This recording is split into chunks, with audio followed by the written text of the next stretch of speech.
Bonjour à toutes et à tous, bienvenue sur Grand Lille TV, sur votre chaîne d'information en continu, édition spéciale aujourd'hui puisque nous recevons sur ce plateau Anne Dubelois, elle est professeure de philosophie au lycée d'Artois de Neu-les-Mines et elle fait partie des professeurs qui vont corriger ces épreuves de philosophie du baccalauréat qui ont eu lieu ce mercredi matin. Bonjour Anne Dubelois, merci d'être avec nous sur Bonjour. Grand Lille TV.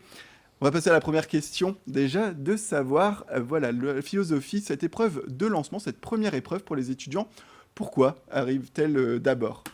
Eh bien, cette première épreuve qui inaugure tous les ans le baccalauréat, c'est l'épreuve de philosophie parce que c'est celle qui nécessite de recruter le plus grand nombre de professeurs pour corriger les copies de tous les élèves de terminale.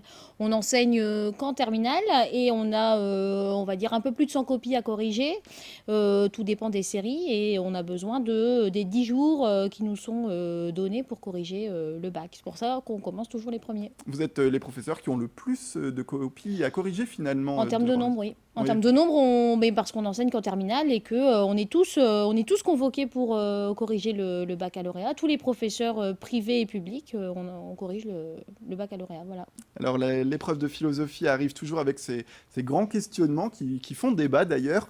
Aujourd'hui, par exemple, on a pu avoir dans la série L, hein, je vous le rappelle, le désir est-il par nature illimité ou bien dans la série S, qui a peut-être un trait avec l'actualité, travailler moins, est-ce vivre mieux? Comment vous expliquez un petit peu ces questions, d'où viennent-elles et voilà, elles font toujours un petit peu parler. Alors les questions, elles faut parler parce que c'est un peu le marronnier tous les ans de connaître les sujets de philosophie. Alors il y a eu plusieurs sujets cette année sur le désir. Je dirais que c'est des sujets assez classiques. Il n'y a pas de piège attendu sur ces sujets. La question du désir, c'est finalement une question qui touche tous les individus, tous les êtres humains. Et puis, je crois que ça intéresse effectivement les élèves. C'est des notions qu'ils aiment bien. Donc, c'est des sujets assez... qui sont bien pour interroger les élèves. Les sujets sur le travail sont aussi des sujets qui tombent assez régulièrement. Et dans le contexte actuel, peut-être que ceux qui ont choisi les sujets, on pense à la loi travail. En fait, non, je pense pas. Mais ça tombe assez régulièrement et c'est des sujets là encore qui interrogent les élèves parce que ça les concerne directement. Et justement, alors des sujets avec des réponses à fournir, on peut faire appel des fois à nos notions philosophiques, aux philosophes qu'on a pu étudier durant l'année, mais est-ce qu'au final, l'actualité ne peut pas justement permettre de ne pas rendre copie blanche pour ceux qui ont un peu de mal à remplir leur copie? Alors, je dirais comme correctrice et comme professeure de philosophie, j'invite souvent les élèves à se méfier des sujets qui leur font penser à l'actualité, parce qu'à parler de l'actualité, finalement, on oublie le sujet, on oublie de traiter philosophiquement le sujet.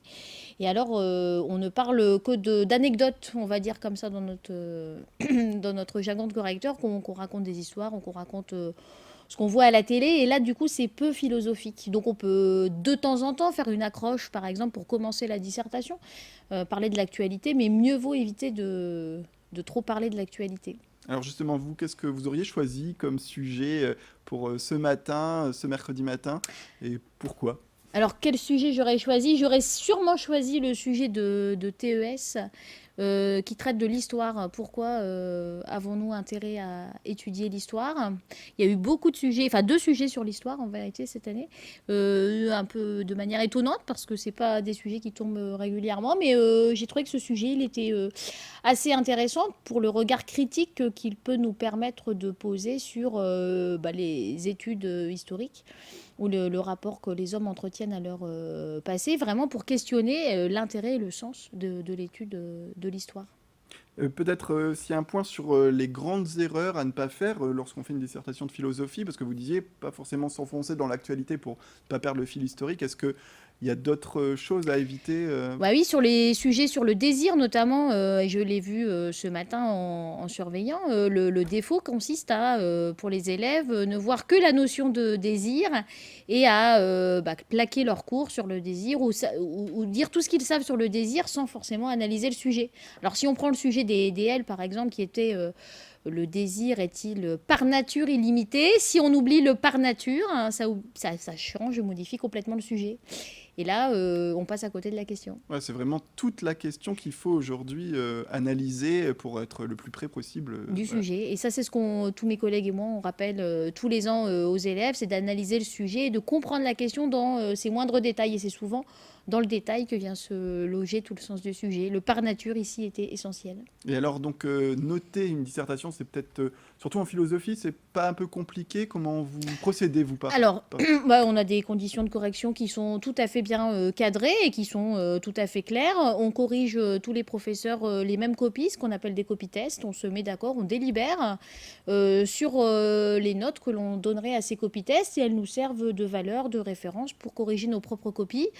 Il y a pas mal d'études qui ont été faites sur la manière dont les professeurs, dans l'ensemble, ont corrigé et on trouve aussi peu d'écart finalement entre les professeurs de philosophie que des professeurs de mathématiques, alors qu'on pourrait penser qu'il y a plus de subjectivité ou plus de regard personnel sur les copies de philosophie. Mais là, il faut absolument rassurer les élèves, c'est tout à fait bien cadré et il n'y a pas de fantaisie possible en matière de correction. Peut-être une dernière question que certaines personnes peuvent se poser. Aujourd'hui, la philosophie, donc on l'étudie au lycée. Qu'est-ce que ça apporte finalement pour plus tard, quand on rentre dans la vie professionnelle? Alors pour la vie professionnelle, moi je dirais que ça apporte surtout la capacité de se poser des questions qu'on ne se serait pas posées et d'avoir un regard critique sur ce qui nous arrive, sur nos émotions, nos sentiments, sur ce qu'on vit, mais aussi un regard critique sur le monde du travail, un regard critique sur l'actualité. Et je crois que c'est véritablement fondamental d'étudier la philosophie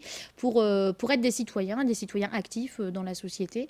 C'est essentiel parce que ça forme l'esprit et ça forme le jugement critique. Très bien, ce sera le mot de la fin. Merci beaucoup, Anne Merci. Dubellois. Je le rappelle, vous êtes professeure de philosophie au lycée d'Artois de Neux-les-Mines. Merci d'être venue sur ce plateau. Je vous en prie. C'est la fin de cette édition. Merci à toutes et à tous de nous avoir suivis. On se retrouve tout de suite pour la météo et le trafic routier en temps réel.